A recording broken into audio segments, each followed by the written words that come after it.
Hey y'all, you ever notice that some of the most successful people aren't really the smartest or the brightest? And that's true in life. One of the secrets to success, though, is the power of people. And having those relationships and connection comes through communication. But oftentimes we get that whole interaction. Hey, how's it going? What's new? Nothing much, blah, blah, blah. But if you're ready to embrace that power, make connections, and have something to say in your next interaction, then I invite you as together we unlock biblical wisdom for life with an episode titled Becoming the Most Interesting Person. Howdy, Obi. I'm Willie Vaughan, and I want to thank you for joining me. You're listening to Packing Peanuts, your favorite 20, 30, or 40 minutes of the week, whatever it ends up being. This podcast is brought to you by Out of the Box Ministries, a biblically based personal development company that creates teaching and tools to help you succeed in life, both spiritually and practically, while getting to know Jesus more intimately. Each week, we bring you powerful principles and biblical insights to help you live the life God designed you to live and desires you to enjoy for your fulfillment and to make an impact on the world for good. That's Packing Peanuts, because your soul is a treasure, so the life you pack it in matters. I want to interject a little bit here of that whole 40-minute thing. I was actually having a conversation with a friend who listened to the podcast, and for a while there, the goal was to have a 40-minute podcast. But life gets busy, and the reality is I don't time these podcasts. I don't never timed a sermon. I've never timed my YouTube videos because in real life, we don't time our conversations. You just kind of sit and talk until you run out of things to say. And so that's what I've done. Now, we used to have the intro, this was your favorite 40 minutes of the week. And my friend over breakfast said, it's really only about 20 to 30 minutes. So we were changing the introduction up a little bit as we were recording and kind of flipping through, going 20 minutes, 30 minutes, 40 minutes, and then having my editors, my great team, Zach and AJ, have to dub in whichever my timeline went with. So I think we're just going to switch it up and just let it be conversational. This is your favorite 20 to 40 minutes of the week. Now, if you're like me, you've been on social media or even watching YouTube videos, and shout out whether you're listening to this on the podcast version on your favorite podcast platform or watching it on YouTube. We have both available for you. But if you've been watching YouTube or on social media, you've probably heard those ads that come up. You know what? Disappear for a month and come back as the most dangerous person or the most interesting person. I've seen a lot with AI challenges. Or maybe it's that, different platforms where you can do the workout. And it's like, if you do this in week 1, you'll notice a difference. And by week 4, you'll be unrecognizable. I guess they use those taglines because they seem to work. And that's why I wanted to think about becoming the most interesting person. But here's the thing. You don't have to wait 4 weeks of doing something in order to get it. We're going to go through it in our time together today in one sitting.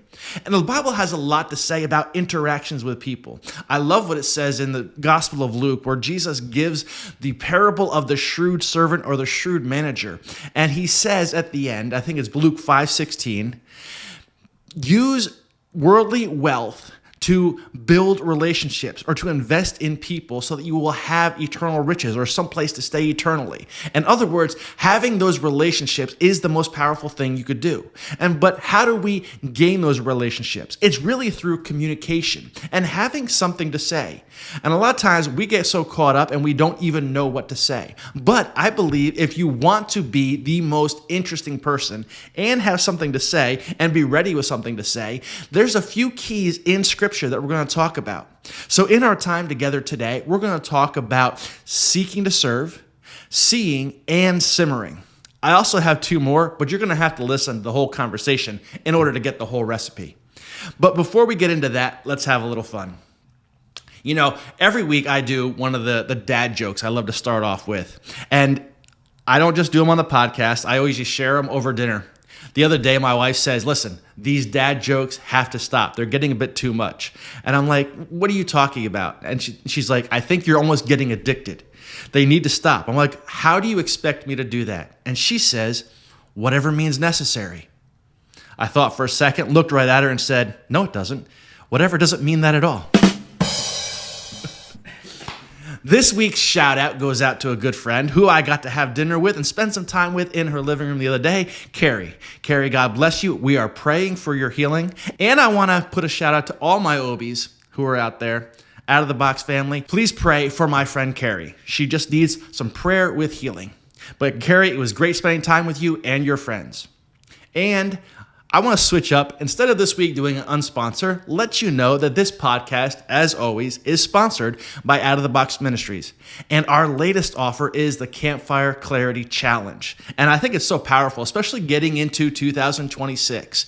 If you're feeling distracted, discouraged, or depleted, and wondering where to go in life, like what God has for you, this 5-week challenge may be the best thing for you. We'll go through my kingdom consciousness system, God's vehicle of success, and help you get the fuel, the mindset, right? The focus, clarity on your goals, and the force, the capacity to do great things in your life so that you can enjoy it to the fullest. You can learn more about this at Out of the Box, that's OUTA, the box, all one word, .org/campfire. But now let's get into becoming the most interesting person today.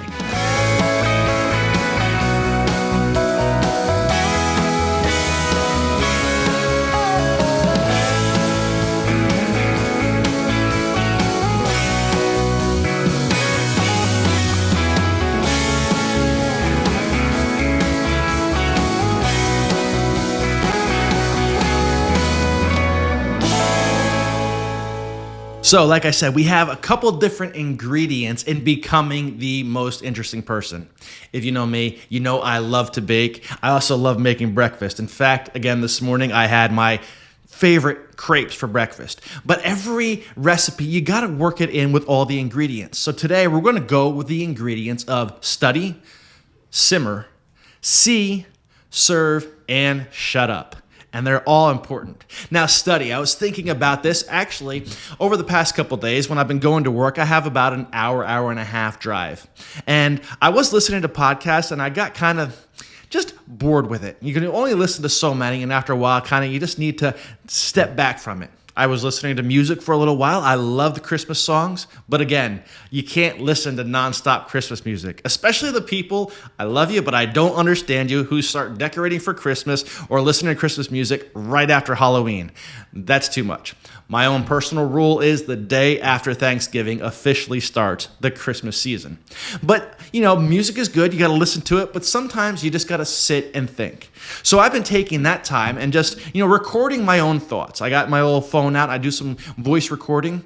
And this verse came to me thinking about studying. In 2 Timothy 2:15, in the King James Version, which is a little bit different, it says, "Study to show yourself approved, a workman approved by God, who does not need to be ashamed, but rightly handles the word of truth." And, I saw this on a billboard when I was out in Pennsylvania. And I was actually visiting another pastor friend of mine. And it was the advertisement for another church down the line. And he says, I don't know how to feel about that. I guess there's certain people who are all like, yes, study to show yourself approved. You got to sit and you got to read. But as I was thinking about that, I was thinking in our current culture today that studying is more than just sitting and listening or sitting and reading. And really, you're thinking about that studying. If you want to have something to say, you want to be interesting, it's good to read some books. It's good to do some studying. In fact, I think a lot of people miss out because the minute they leave high school or the minute they leave college, they stop learning. And then they don't continue to grow. And guess what? In today's economy, in today's culture, the way things are moving so fast, if you want to succeed in life, you can't stop learning. In fact, that's always been the rule. The most successful people never stop learning. Listen, things are changing, things are growing, things are, moving at a fast pace, and you got to kind of try to keep up. So study to show yourself approved. Now, studying can take various forms in our world today. It doesn't mean just sitting and reading a book or going to college. In fact, I think today, going to college is probably not the best choice unless you are in a specific vocation. Obviously, if you're a doctor or a brain surgeon, especially if you're my brain surgeon, I hope you went to college and did real well and studied hard. Or if you're a lawyer, you're going to need that. But a lot of professions, it seems that by the time you get done with studying, actually by the time they get done even printing the textbooks, most of the information is already obsolete because of the way technology is moving so fast. So there are different ways to study. Reading books is one, but you don't have to just sit there and read a book. In fact, that's what I struggle with. If I try to read in the evening, I end up falling asleep. But you can listen to books on Audible. You have all these different ways. You can listen to podcasts like this one, your favorite. You can watch YouTube videos. There are so many different ways to learn. There's digital courses and classes that you can take. So keep learning, keep studying. But it goes deeper than that. I think studying in the sense of thinking about studying things scientifically. That real science doesn't just say this is how it is, but real science asks questions and does experiments. See, I've seen a lot of people who read the Bible, who study the Bible, and then who say, well, it doesn't work, or they never even put it into practice and try it out. You can't show yourself approved if you haven't actually done something with the knowledge you've collected. You haven't tested it to see if it actually works. And a lot of people I've seen talk about this idea in the Christian culture of tithing. Some say, and I've heard this from other followers of Jesus, that tithing doesn't work. Well, kind of interesting because I don't even know what that's supposed to mean. What are you expecting out of it? But then I realized that sometimes they've tried to tithe. They said, oh, I'll give 10% to God, and then they struggled to pay their bills. But here's the reality. Just because that didn't work out for you doesn't mean that God's word doesn't work. Maybe instead of just taking one verse out of context and using it and saying, God has to bless me, even though I've mismanaged the other 90% of the money I had. No, you have to do all of the things. In fact, in James 2:10, it says, whoever keeps the whole law and yet stumbles at just one point is guilty of breaking all of it. And going back to that recipe and that cooking, if you're baking something and you use all the ingredients except one, guess what? The recipe isn't going to come out the same.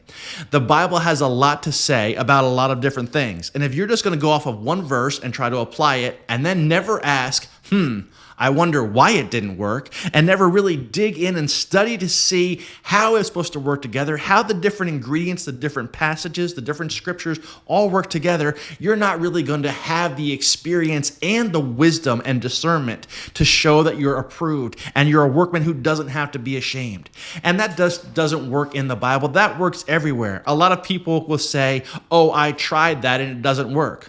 Well, obviously, you may need to try things more than once, and each time you do, switch it up a little bit. But study to show yourself approved. If you really want to be an interesting person, learn new ideas, get new ideas, read books, get, different concepts, and then try applying them to your life. Work them around. Romans 12:2 says, do not be conformed to the patterns of this world, but be transformed by the renewing of your mind. In other words, keep renewing your mind. Keep exposing yourself to new ideas and then test them out. But that's studying. The next ingredient we have is to simmer. And I love this. This is one of my personal favorites. I've done different messages and, working with cows, that's kind of always fresh on my mind. I call it ruminating.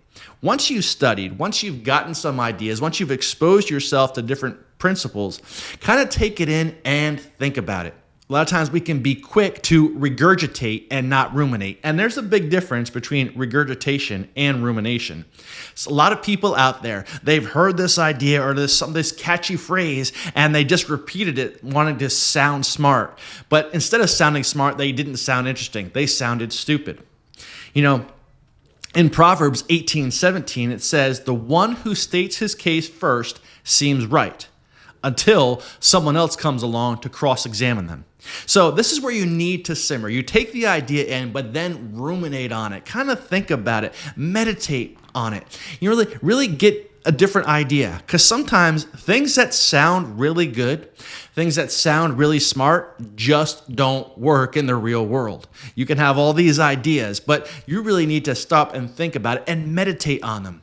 I love Psalm 1. It's one of my favorite Psalms. And it says, blessed is the man who walks not in the counsel of the ungodly, nor stands in the way of sinners, nor sits with mockers, but whose delight is in the law of the Lord. And on it he meditates day and night. And see, it's not just enough to read the Bible. I think a lot of people go through and do their Bible reading and they read through the Bible in 1 year. And that's good. But do you ever stop and think about it? Psalm 1 says, "Blessed is the man who meditates on it day and night," who not only reads the Bible, does their morning daily devotions, checks the box, and goes on with their life thinking about everything else but blessed is the man who takes the time to actually think about it. How does it apply to our life? How do I, fit this in? What is this saying to me today where I'm at in my journey? And again, it's not just with the Bible. Everything that you take in, think about it. Think about how you can apply it. Some of the best thinkers, they learn all different areas. They learn about science, they learn about economy, and then they apply them to different things. There's a saying that in science, all principles are microcosms of one another. In other words, that if you find a principle that works in finance, if it's really a principle, it'll work in every area of your life. It'll work in your relationships. It'll work in your health, and vice versa. So looking at different things and then thinking about how can I apply this to my life? And that goes with the Bible, with the scripture. It doesn't just work in the spiritual sense about how to get to heaven someday. If it's a true biblical, godly principle, it will work in all areas of your life as you learn to apply it. That's why I love doing this. This isn't really designed to be a religious podcast as much as it is to be a practical podcast, revealing that the Bible and God's love for us is something that we can apply practically to our life every day. But take the time, if you want to be the most interesting person, not just to study, but also to simmer, to take some time to be alone, to get alone, to think about things, to meditate, and come up with your own ideas and your own versions of the stories that you've listened to and heard. Jesus always applied this. In fact, in Luke 5:16, it says, Jesus often withdrew to lonely places and prayed. In other words, he would get up early in the morning, it says, and go off by himself. I think that alone time was when he prayed, when he thought, when he, sat with God, and he made time for that. Recently I've been working with a coaching client, and she's really let me know, it says sometimes just setting aside the time, 1 hour each week, just to have a conversation and verbalize things really gave her a lot of clarity in the struggles that she was having and the issues that she was working through. And taking that time to meditate on things, to talk about things. Like I said earlier, when I'm in my truck driving to work, just doing a voice recording and just talking out what I'm thinking about gives a lot more clarity. It's that opportunity to simmer on what I've studied. Next, if you really want to be an interesting person, you need to be able to see and see others. I heard this phrase recently from one of the podcasts I listened to by Myron Golden, and he says, interesting people are interested. In Philippians 2:3, it says, do nothing out of selfish ambition or vain conceit, rather in humility value others above yourself. In other words, if you really want to be an interesting person, if you want other people to be interested in you, try being interested in them. Try listening to what they have to say. And listen to hear. Listen to learn, not just to come up with something for yourself to say. Value other people's opinions. Think about what they're saying. Maybe even coming and questioning what they're saying and thinking about what do you mean by that? What are you trying to say? Really look at them and take the time and see other people. Be interested in them. As I was thinking about this, Jesus had a parable that he talked about, and I love this because in this parable, it doesn't really seem to just talk about how to get to heaven. This is really practical living. He was at a party, and he noticed how the people were acting. And this is what it says in Luke chapter 14, verse 8 through 11. When someone invites you to a wedding feast, do not take the place of honor, for a person more distinguished than you may have been invited. If so, the host who invited both of you will come to you and say, give this person your seat. Then, humiliated, you will have to take the least important place. But when you are invited, take the lowest place, so that when the host comes, he will say to you, friend, move up to a better place. Then you'll be honored in the presence of all the other guests. For those who exalt themselves will be humbled, and those who humble themselves will be exalted. In other words, Jesus is saying, listen, if you just see it, everyone else is more valuable than you, you will get the opportunity to be exalted. People will be more interested in you. People will notice you more when you're willing to notice them. Here's the reality. In this world, we all want to feel important. And when someone makes you feel important, doesn't that make you want to get to know them more? You want to be around that person more. While this seems kind of like reverse psychology, really it's a practical way to implement this. See other people. When you slow down and humble yourself and look to others as more valuable than you, you will become a lot more interesting. People will end up being a lot more interested in you because you showed interest in them. And then after that, we've done study, simmer, and see. Next, we have serve. And again, this is another one of my favorites. In Matthew 23:11, it says, "The greatest among you will be your servant." And again, going back to that coaching client that I had that I was working with, I realized that sometimes just being willing to serve and being there and saying, I want to help you, it gave me so much. It gave me so much fodder for thought. As I was listening and serving and trying to help her solve her problems, I came up with so many ideas, not only for this podcast, but for all the writing I do, and ideas how to help myself and help other people.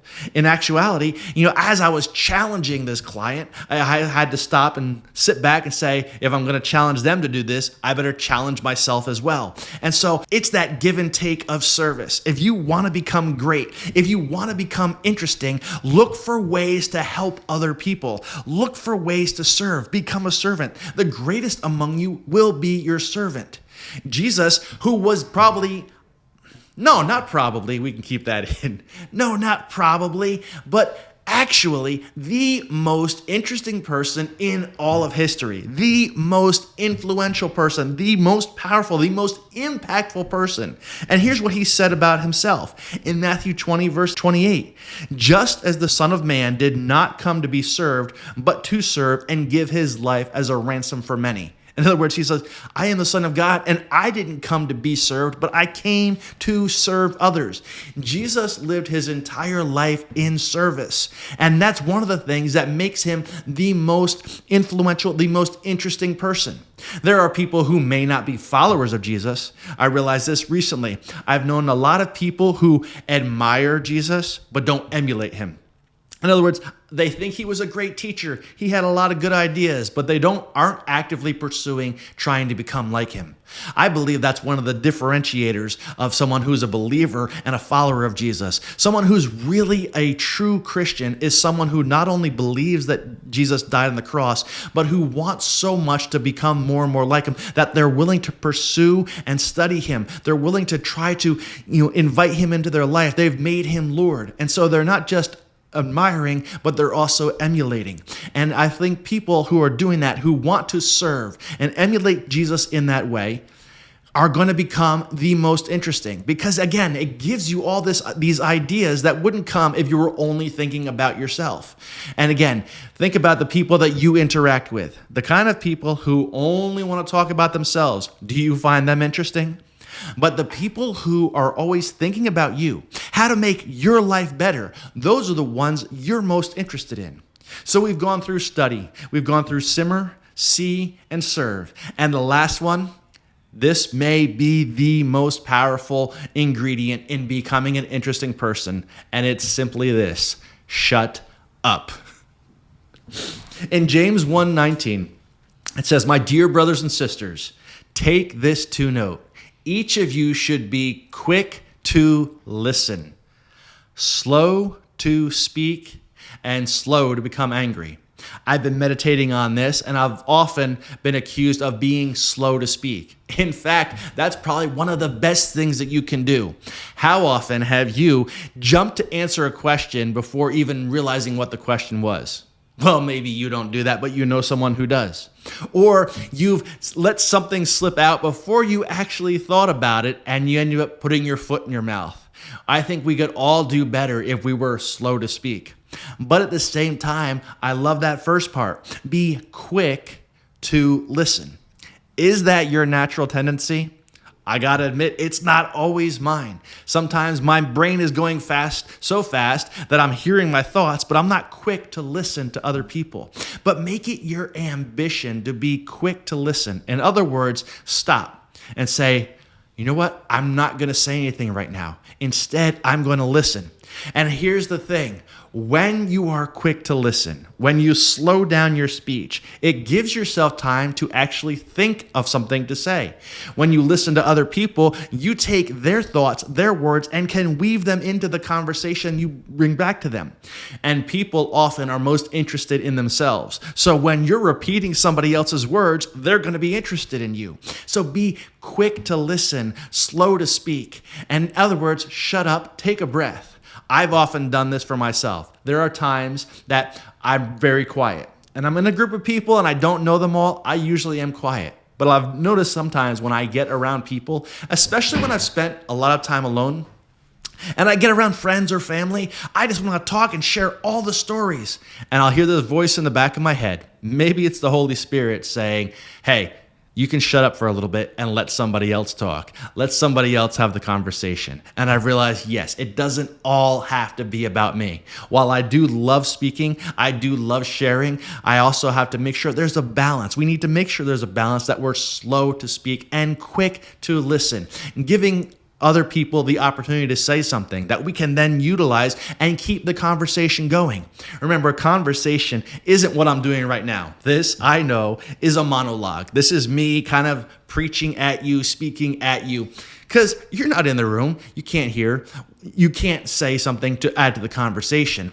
But when you're interacting with other people, if you really want to keep it going, you bring them into the conversation, repeat back their words, go with the flow of their ideas, not just making it all about yourself. When you bring other people in and make them part of the conversation, they will become more interested in you and what you're saying because they're a part of it. And so using all these things together is a great way to become the most interesting person. Just to give a quick rundown on all 5 ingredients in this recipe. Again, there's study, simmer, see, serve, and shut up. Well, as always, friend, I hope that this message has inspired, challenged, encouraged, and equipped you to become the most interesting person in your group of friends and to have that power of connections in relationships. Until next time, remember, Jesus loves you, and so do I.